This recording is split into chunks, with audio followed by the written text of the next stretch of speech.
Open us, please. Father God, Lord, thank you so much, Lord, for this wonderful day and the privilege to be able to worship freely. Father, thank you for Pastor and Brother Tim and Jennifer and their family, Lord. Have them safe traveling mercies, Lord. Thank you so much, Lord. Good to see them back, Father. And thank you for our visitors who are here tonight, Father. Just be with us, give Pastor the words to say. Let us all have attentive ears in Jesus' name. Amen. Amen. All right. Let you be seated. Who's got a favorite one? I know you're going to. I do, but I don't remember the number of it. Oh, no. But yes, I do. Sure you do. I can't even think of the name of it right this second. Okay. My mind just went completely blank. Well, I'll do another one then until you find a favorite. How's that? 526. Oh, say, but I'm glad. I cannot believe I'm not. 526.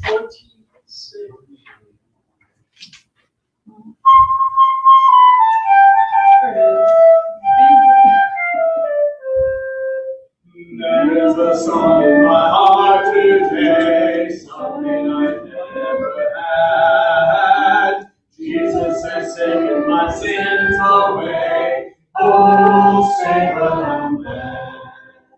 Oh, say but I'm glad, I'm glad. Oh, say but I'm glad. Jesus has come and my cup's overrun.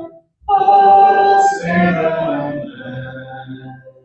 Won't you come to him with all your care, weary and worn and sad? You too will sing as his love you share. Oh, say but I'm glad. Oh, say but I'm glad, I'm glad. Oh, say but I'm glad. Jesus has come and my cup's overrun. Oh, say but I'm glad. Oh, now both your hands are up. I found it. All right, let's go with Brother Necker first. He never fixed it. 595. 595. 595. Remember, if I don't know it, you gotta leave it. You know it. I know it. He's sang it before. I'll take your He's word for led it before here. One day, amen. 595. What a great song.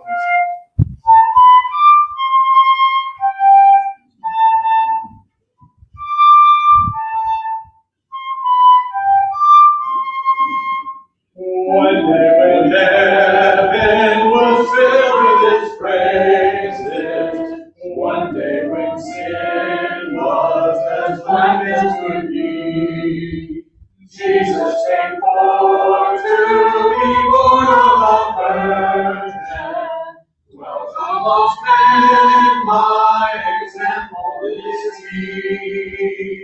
Living he loved me, dying he saved me, buried he carried my sin far away, rising he justified, freely forever. One day he's coming, oh glorious day. One day the trumpet will sound for his coming. One day the sky will his glory will shine. Wonderful day, my beloved was bringing. Glorious Savior, this Jesus is mine. Living he loved me, dying he saved me, buried he carried my sin far away, rising he justified, freely forever. One day he's coming, oh glorious day. 164. 160. I found it. I just forgotten the name of it.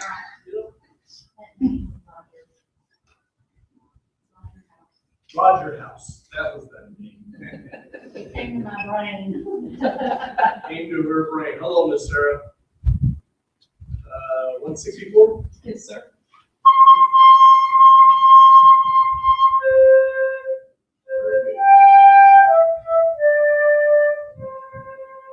Why should I feel this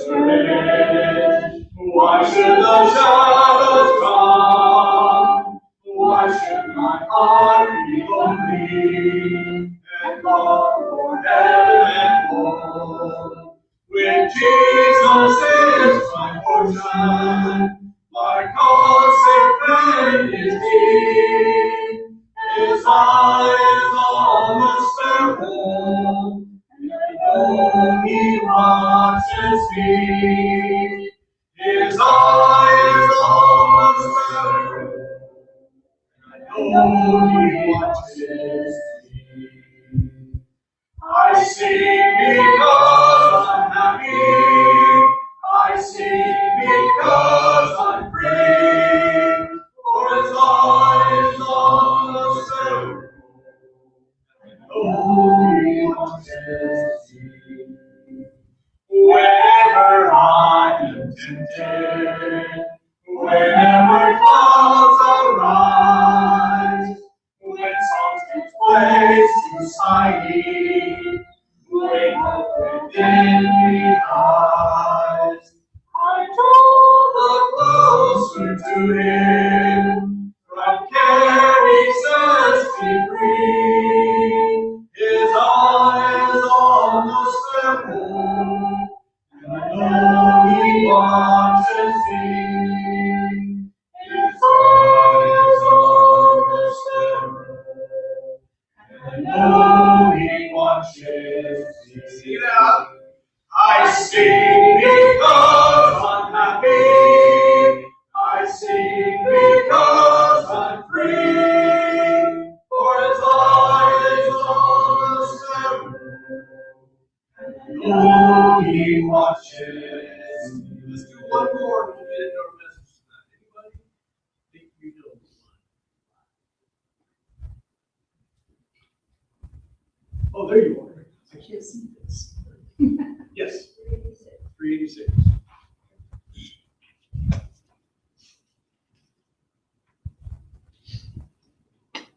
Without Him, I can do nothing. Amen to that. Amen. That needs to be my theme song.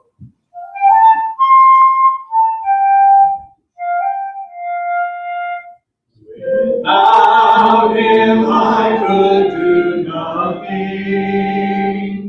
Without Him, I surely fail.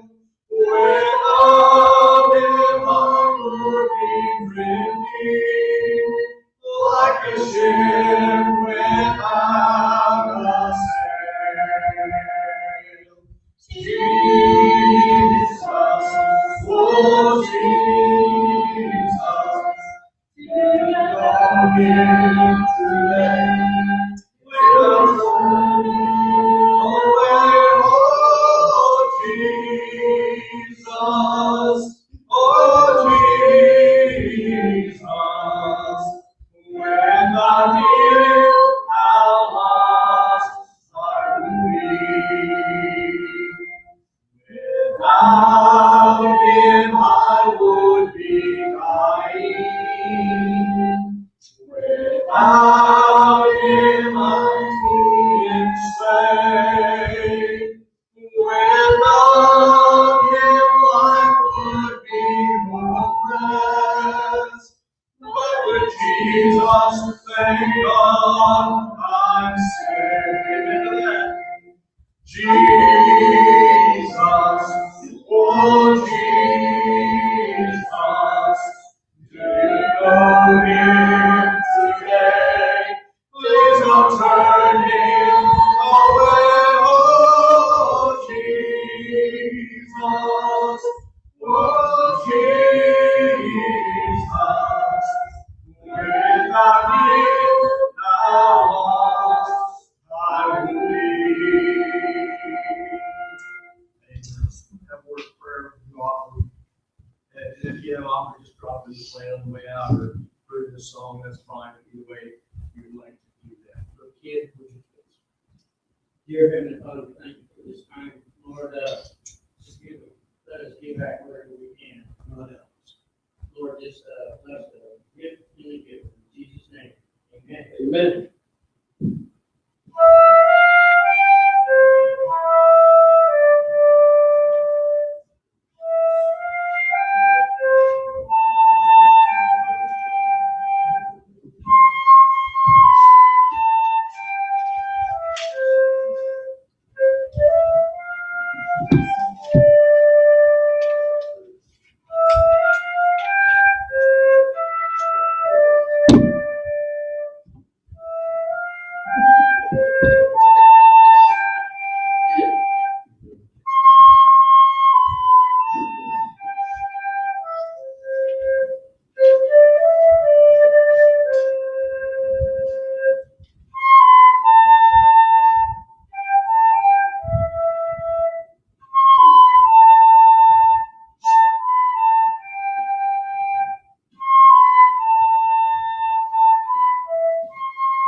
Amen.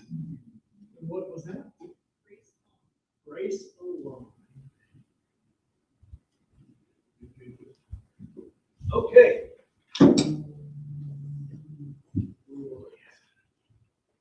Mark chapter 13. Mark chapter 13.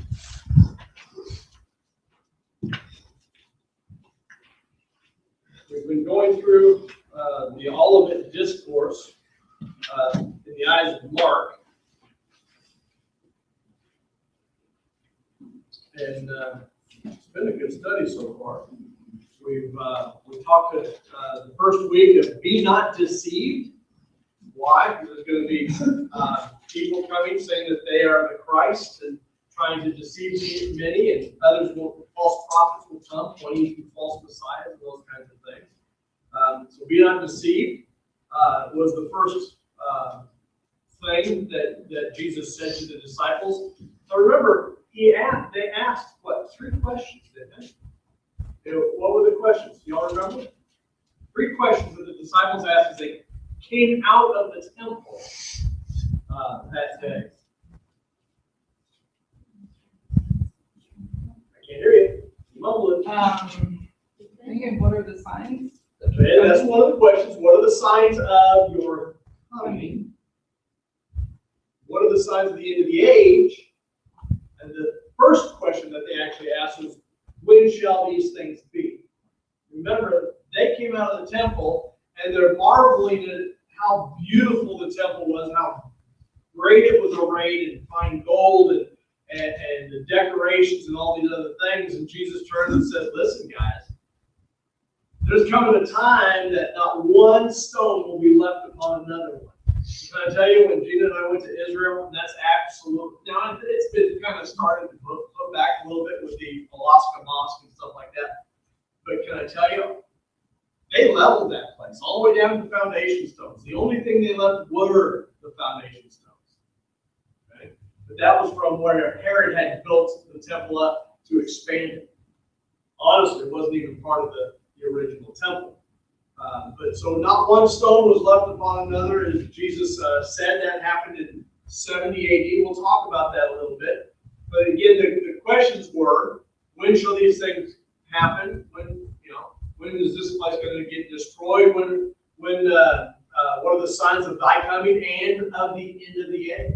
So there's 3 questions that they asked. You can really see those very definitely in Matthew chapter 24, verse number 1. If you want to write a cross-reference here in Mark, that's it. So we talked about be not deceived, which was the first real message that Jesus told to his disciples. The second message that we had in this series was expect birth pains. And we all know what birth pains are. Even you boys, you saw your sister go through this here recently, and when the birth pains started, guess what? They wanted to run to the hospital first thing off the bat. Guess what? They said, "Oh, wait until you're what? About 5 minutes apart." So when you start birth pains, they're far apart, and they get closer and closer and closer and closer. And he talks about the earthquakes and the pestilences and the wars and the rumors of wars, and all of those things are what? Those are the birth pains. When you see those things happening, what's he say? Don't worry. Those have to happen. And by the way, as birth pains get sharper and sharper and closer and closer and closer, that's what we see going on from the time of Christ all the way until today. Do you know that, and I don't know how many, but throughout the last 2,000 years, there's been several earthquakes. They're major earthquakes. And there's just several of them. But now we see earthquakes every year that are major earthquakes. What's happening? They're getting closer and closer and closer together. But what does he say? The end is not yet. Those are what? Earth pains. There's been wars since the time of Jesus till the time of today. But they're getting more and more, bigger and bigger. We now have World War I and World War II, and we have the Korean conflict and the Vietnam conflict, and we have what's going on over there right now in Israel. Every day, by the way, whether you know it or not, literally every day, they shoot rockets from Gaza into Israel. Most of the time, the news just ignores it because it's an everyday thing. But when Israel strikes back, that's when the news gets involved. When we had been over in Israel, I don't know that there was a rocket fire while we were over there. I did hear some gunfire while we were in the Yosemite area. I heard gunfire from outside the wall, kind of the thing. My wife was, "What was that?" I said, "About 9mm." And not much to worry about. On a normal, everyday basis, if you're taking a tour in Israel, you know what they do? When they're getting ready to have a skirmish, they'll light a tire on fire next to the roadside somewhere. It tells all the tour guides, "Don't come down here. We're about to fight." Our tour guide told us that, which was funny. But he says, "That's what they do." Okay. And then sometimes it just spills completely over. So we got be not deceived. We have the birth pains. And then he says, then they're going to, and this is where I really feel like we're at today. Now, it's been going on since the times of the apostles, but if you wanted to pinpoint us in Mark chapter 13, this would be it, in my estimation. They will deliver you up to the councils. They will deliver you up to the synagogues. They will bring you before kings and rulers for my name's sake. But what does he say to do? Don't premeditate what you're going to say. Brother, did you ever have thinking you're going to have a conversation with somebody and you kind of pre-work that conversation how you want it to go? You ever done that? I do it all the time. I have conversations in my head all the time about this is what, one of the reasons I went to Idaho so I could talk to my sister and her husband about salvation in the morning. And I wanted to talk to them. And I went through all sorts of different scenarios that I could talk to them about. And I'm waiting for the Lord to just urge me to do it, And I tried to knock on that door a couple of times, and they're just not. There's not a spiritual bone in the body there, as far as that goes. So God's going to have to bring somebody to them that they will listen to. And apparently, that's not me. So we tried to talk about them. Hey, Miss Christie, good to see you on there watching. So they're going to deliver you up to the councils. Some people they're going to kill. Some people they're going to put in prison. Some people are going to get beaten and released, and we know that over the last 2,000 years, that's happened. That's, I believe, the time frame that we are in now, and we're approaching very, very quickly where we're going to be talking about tonight. So if you would, go to verse number 13 of chapter 13, and we'll end the last section and go into the next. And ye shall be hated of all men for my name's sake. But he that shall endure to the end, the same shall be saved. Now, I'm going to stop there because I heard something even actually today for the first time. There's a guy in Washington, D.C.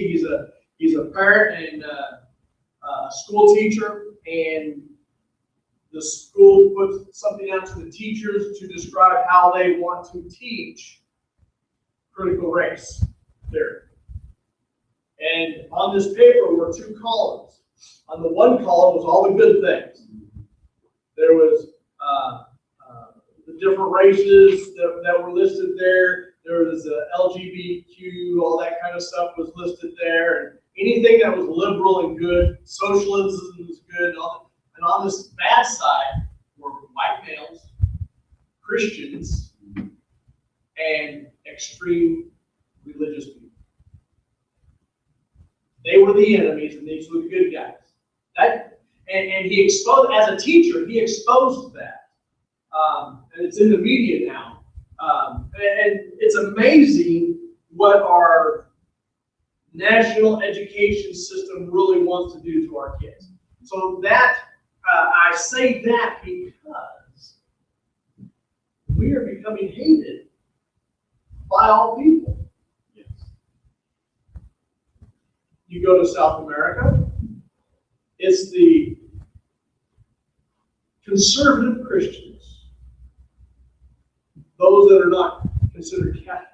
They're the ones that are persecuted in South America, because South America is mostly Catholic. You go to, of course, the communist countries. If you call yourself a Christian at all in any ilk, you're going to be persecuted there.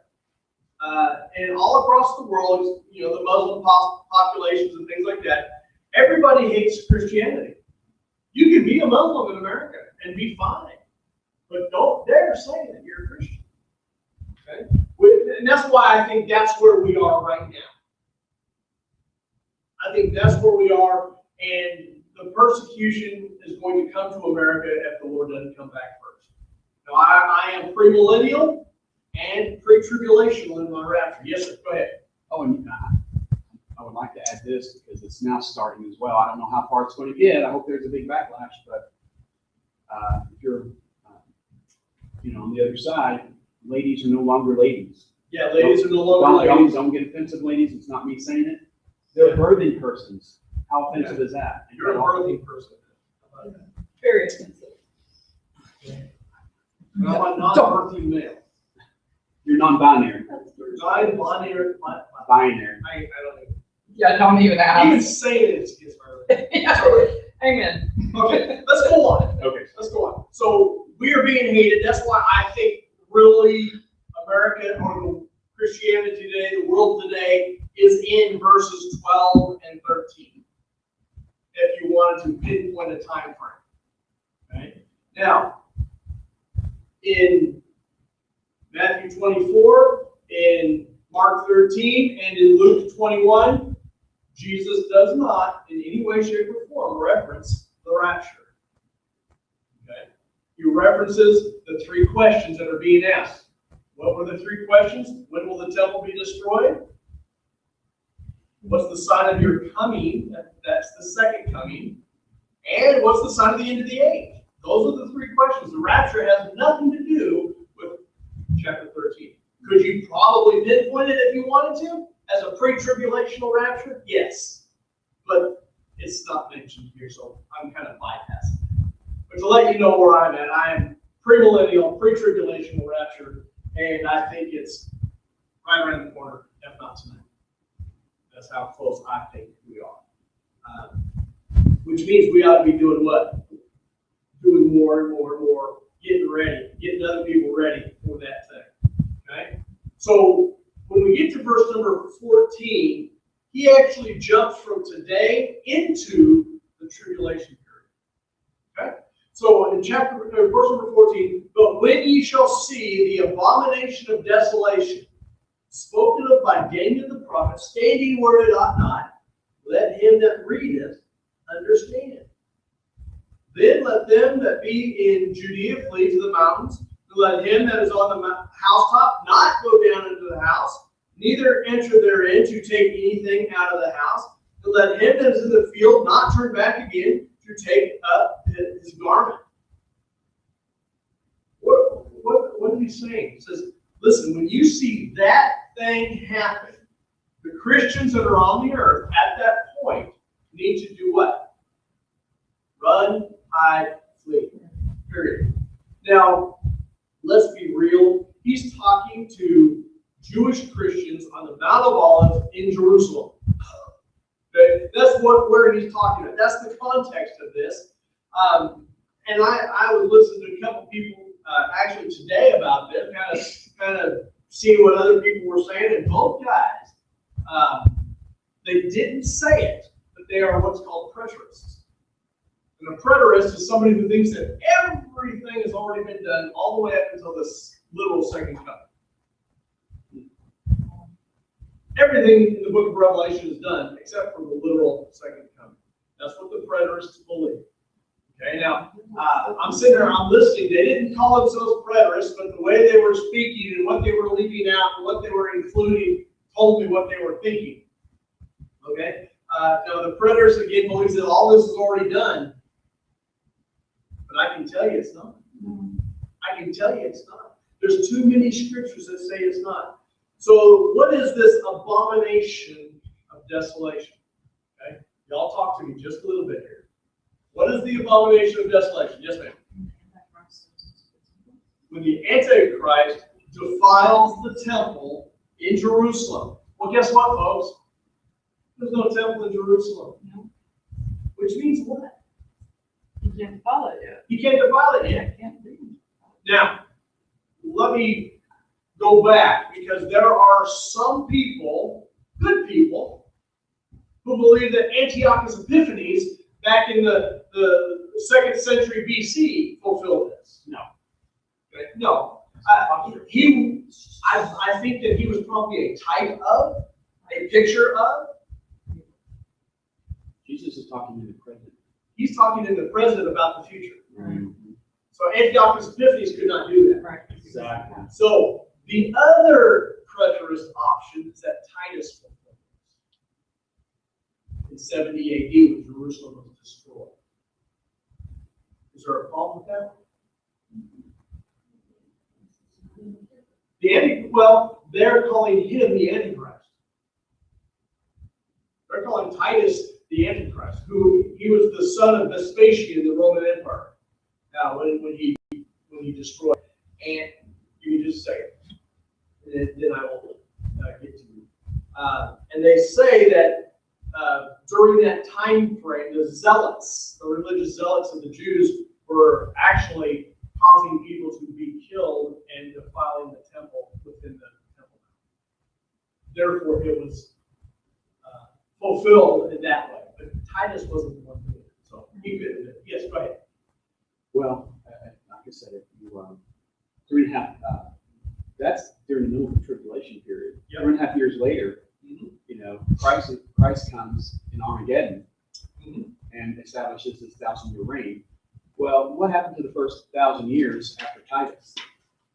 Horrible persecution, the Dark Ages. Actually, it's the first 2,000. Yeah, Yeah, well, right. exactly. But I'm just talking about the first 1,000 years. Yeah, The medieval times is what they call it. And so, you know, Christ is not here yet established his kingdom. We don't have a new heaven or one of the things that the book of Revelation says, and Matthew says, and Mark says, and Luke says, that during that time, or after the tribulation of those days, the sun is going to be darkened, the moon shall not give off, and the stars will fall from heaven. Did that happen?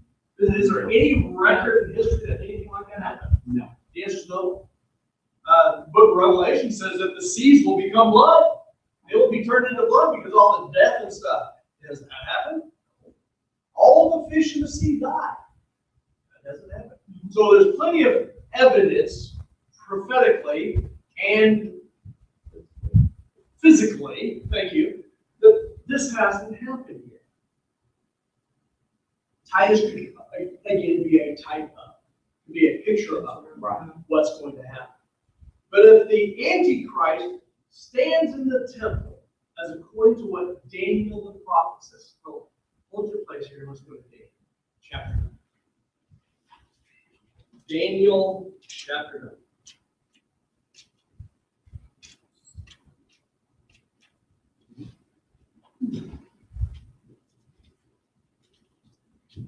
And the air conditioning doesn't do anything, nothing. No. It's terrible. Yeah, it's not doing anything. Daniel chapter 9. And we'll go down to, I think it's verse 14. No, verse number 20. My bad. Daniel chapter 9. This is Daniel getting from Gabriel, the angel, the prophecy of the 70 weeks. And it says this in verse number 20.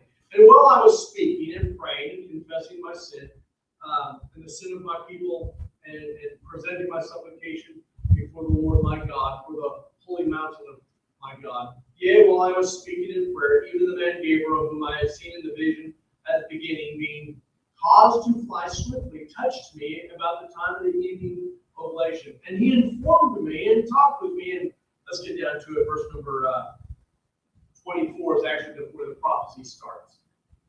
70 weeks are determined upon thy people and upon thy holy city, to finish the transgression, to make an end of sins, to make reconciliation for iniquity, to bring in everlasting righteousness, and to seal up the vision and prophecy, and to anoint the most holy. Now, all of those have happened already, except for the last 2 or 3. All of those are going to happen. Christ has made an end of sin for those who are saved, has he not? He literally has already crushed the head of the serpent. Mm-hmm. His plans are doomed to fail because of what Christ has done when he rose from the dead. So we understand that through the, and not time to go into it all right now, but the 70 weeks are 70 weeks of years, right? Or 490 years. Can I tell you, what does it say in the 69th week, verse number 25? Know therefore and understand that from the going forth of the commandment to restore and to build Jerusalem unto the Messiah the Prince shall be 7 weeks, 62 weeks, or add together 69 weeks. That's 69 weeks of years. Christ walked into, actually rode a donkey into Jerusalem on the very day that he was supposed to, according to prophecy. And he presented himself as the Messiah. They were beginning to accept him at that day. Hosanna, blessed is he who comes in the name of the Lord. They were beginning to accept him. The problem was they had a wrong interpretation as to who Messiah was and what his job would be. His job was to deliver them from sin. They thought he was going to come to deliver them from the Romans. And when he didn't do that, they turned on him as a false Messiah. That's why they crucified him, by the way, because they thought that he was a false Messiah, when in fact he was only fulfilling the first half of his mission. The second half of his mission is yet to be fulfilled at his literal second coming. So we have 69 weeks. Messiah is cut off and not for himself.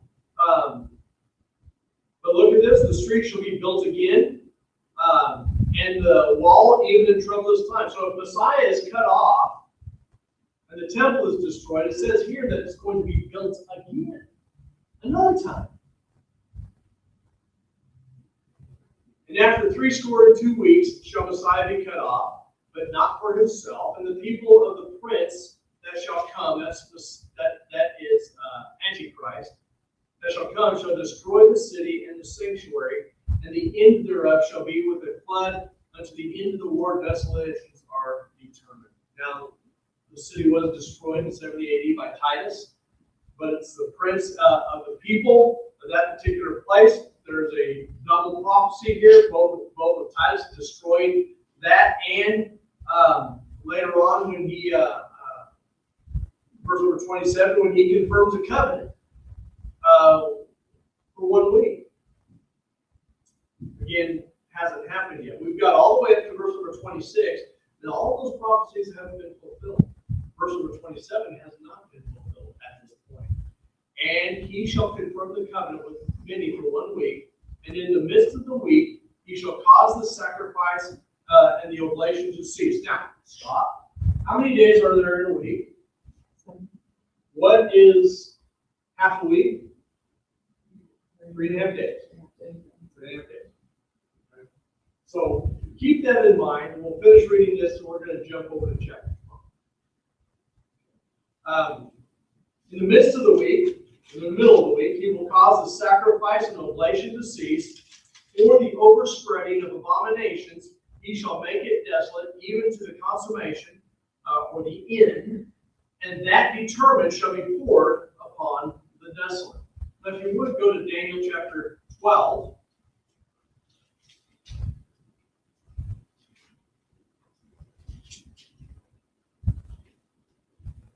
Again, Daniel's in the midst of a scene of vision. Daniel's told to shut up the words or close the book because it's going to be for a long, long, long time. So Daniel begins to do that, but then he gets one more bit of revelation. Verse number 7. I heard the man clothed in linen, which is upon the waters of the river, when he held up his right hand and his left hand unto heaven, and he sware by him that liveth forever, that it shall be for a time, times, and a half. Well, a time, biblically, is 1 year. Times is 2 years, and then a half a time. That's what? 3.5 years. So for time, times, and a half. And when he shall have accomplished to scatter the power of the holy people, all these things shall be finished. And I heard, but understood not.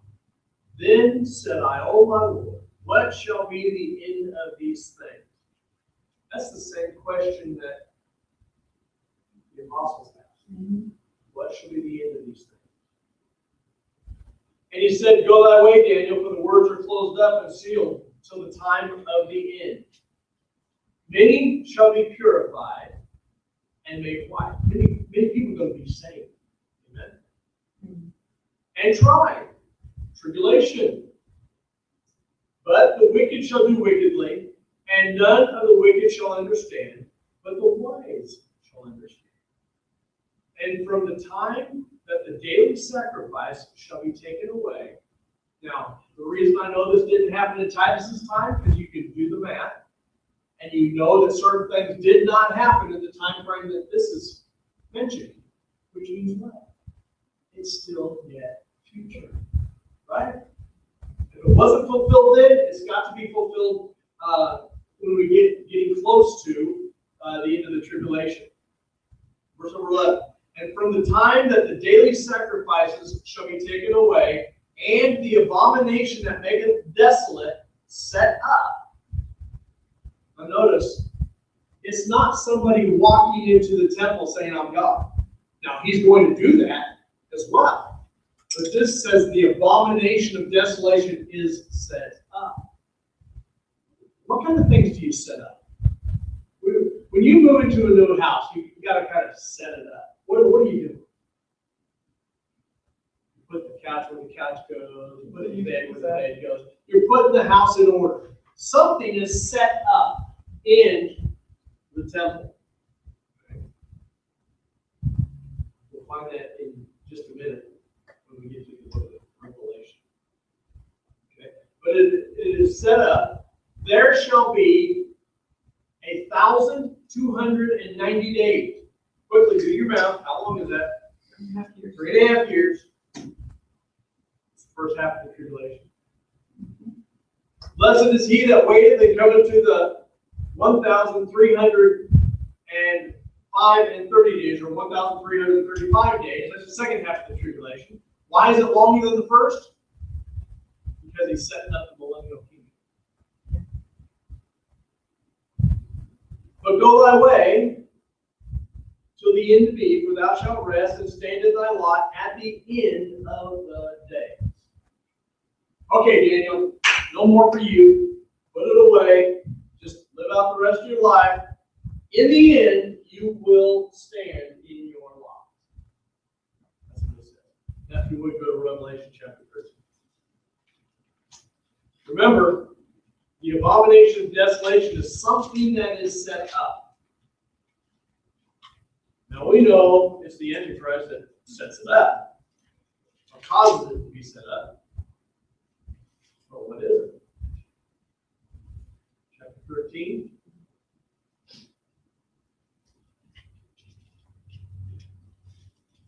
And you can read the whole of the chapter, but we're more concerned about the end of it. So let's start at verse number 11. I beheld another beast coming up out of the earth, and he had two horns like a lamb, and spake as a dragon.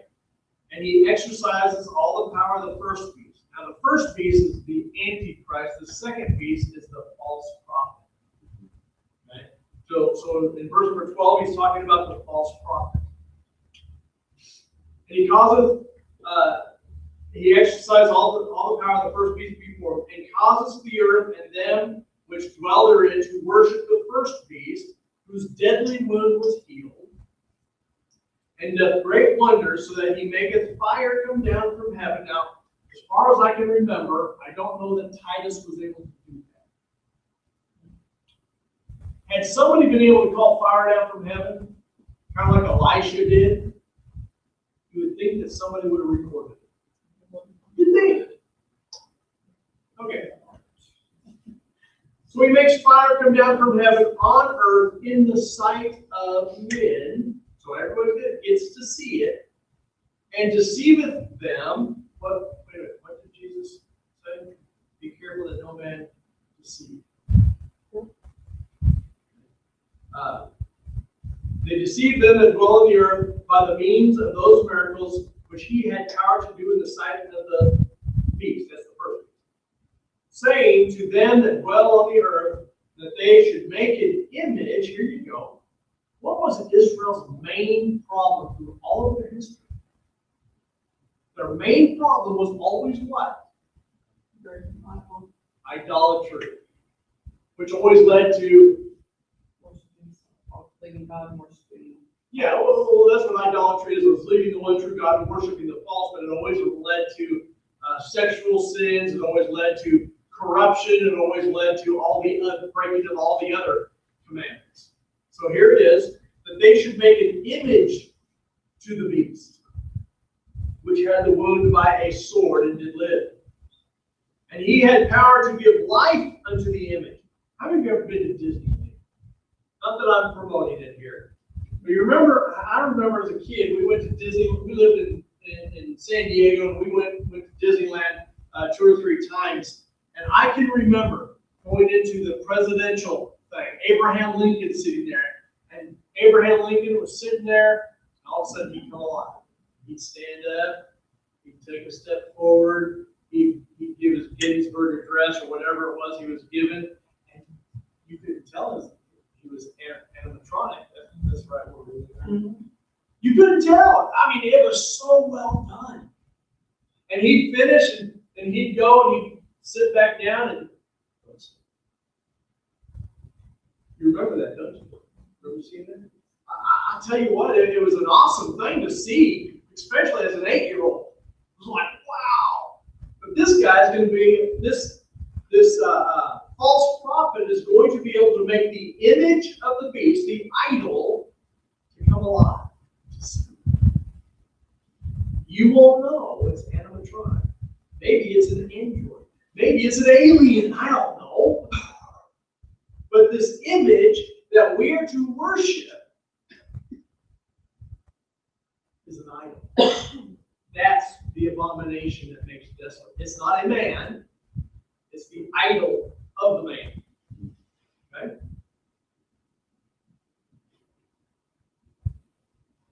And he had power, verse number 15, to give life unto the image of the beast, that the image of the beast should both speak and cause as many as would not worship the image of the beast should be. The image says, if you won't worship me, off with your hands. Which is where the guillotine will come back in. You know, France still uses the guillotine. They still have it as a capital punishment. And now they don't kill people at the moment, but they still have it on the books. And they keep one ready, just in case. Interesting. So we see that in Mark, when it says, when you see the abomination of desolation, verse number 14 of Mark 13, flee.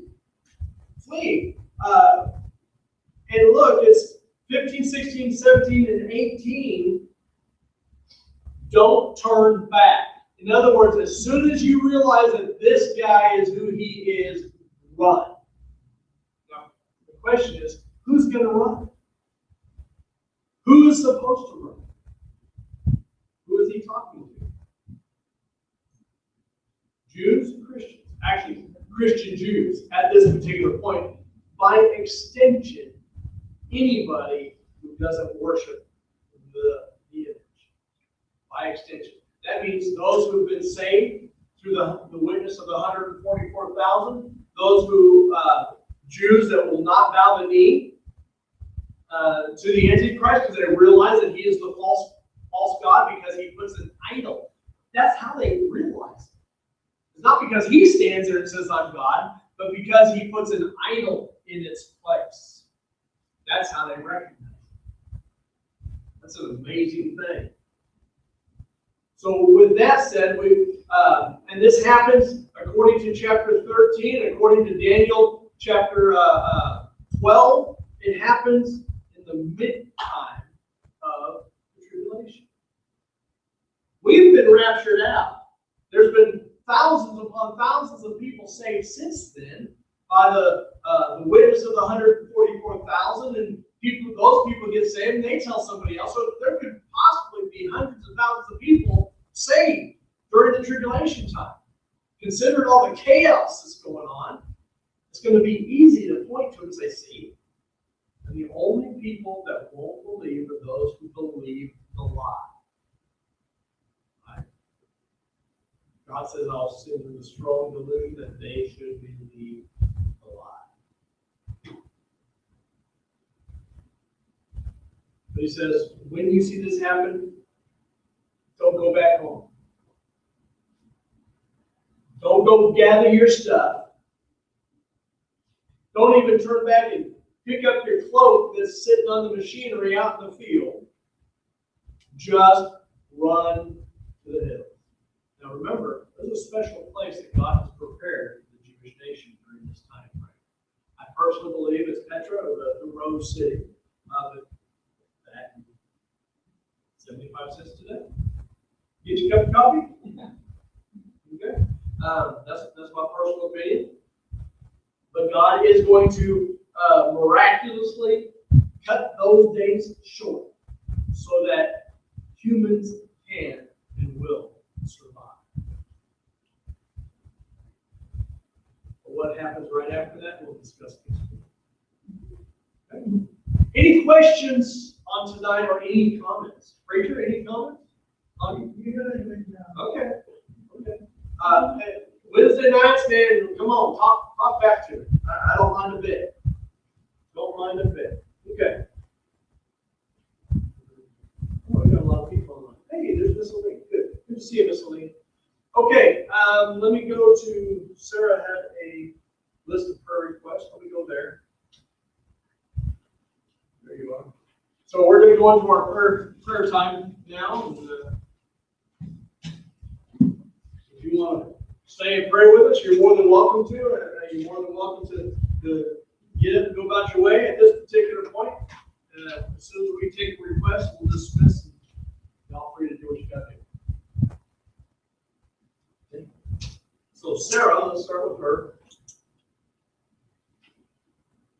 Yes, I made it home safely. That's a big blessing. Thank you, Miss Sarah.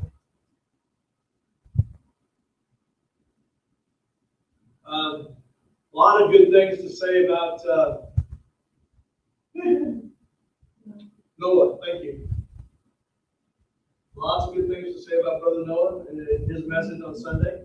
I listened to a little bit of Sunday school. I'm going to go back and listen to the main service sometime this week. I'm glad that he did a great job and that he was a blessing.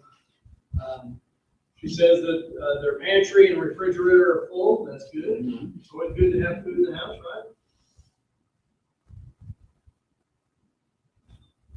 We need to pray for Ashley and a couple of unspoken requests. And of course, the peace of Israel. Okay, that's Miss Sarah. Any praises here? Yes, sir. Oh, I'm sorry. Okay, let's do praises first. I just wanted to get through all of hers. Yes, ma'am. So, I'm ready, even though I'm ready to see like a little break in the rain because like our ditch is like full and been overflowing into our street. Our garden though, wow. Yeah. I picked green beans this morning. We just have 2 rows and I picked, yeah, that was like enough for supper tonight and left some tomorrow. I mean, so I'd say it's probably over a pound. You know, there's been a lot of rain, but it is a blessing. And I tell you, we're gonna be thankful that it fell, but it did. Yeah, when we it just was need to August. dry out a little bit though, because they had to open up. Well, you 3 can gates try on out the a little dam. bit this week, and I think We have all summer to dry. So, yeah, the rain has been a big blessing. That's not My mom is doing wonderful as far as her health goes. And I lied to you the other day, folks, because she's not 95, she's 82. Yeah, she went there. I always forget what my mom's age is. she's 82. Okay. So I'm glad she's not 95. All right. But her health is very good. And y'all don't laugh. She had a major stroke about 4 years ago, and she's bounced all the way back except for her speech.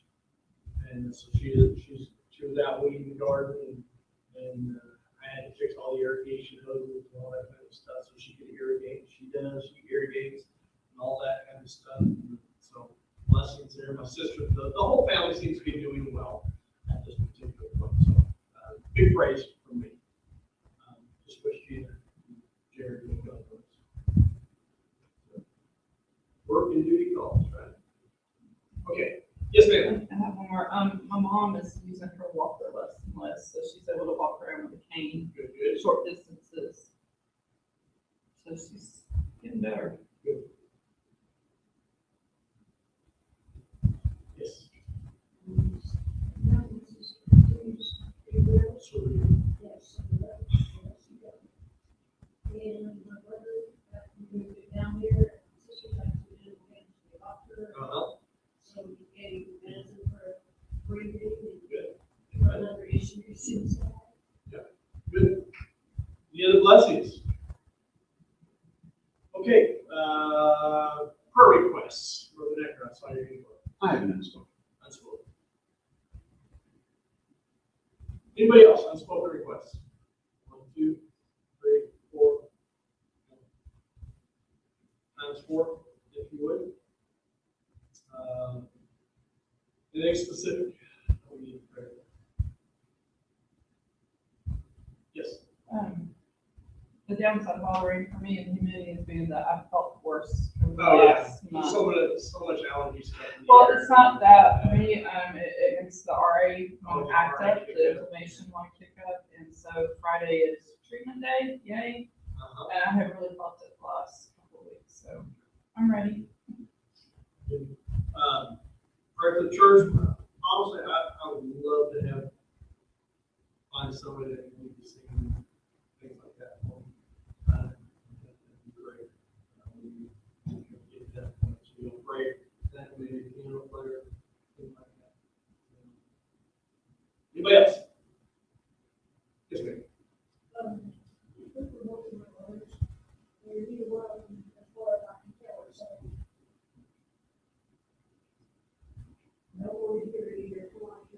Yeah, my sister and her, I want to. That's Michelle Keith, by the way. sooner or later, God will send somebody over there to witness to them, but they will listen. We all accept it. Nobody else? Okay, we'll break it up, we'll pray, and unspoken request, put me down for one tomorrow. Just remember that. And there's a total of 5.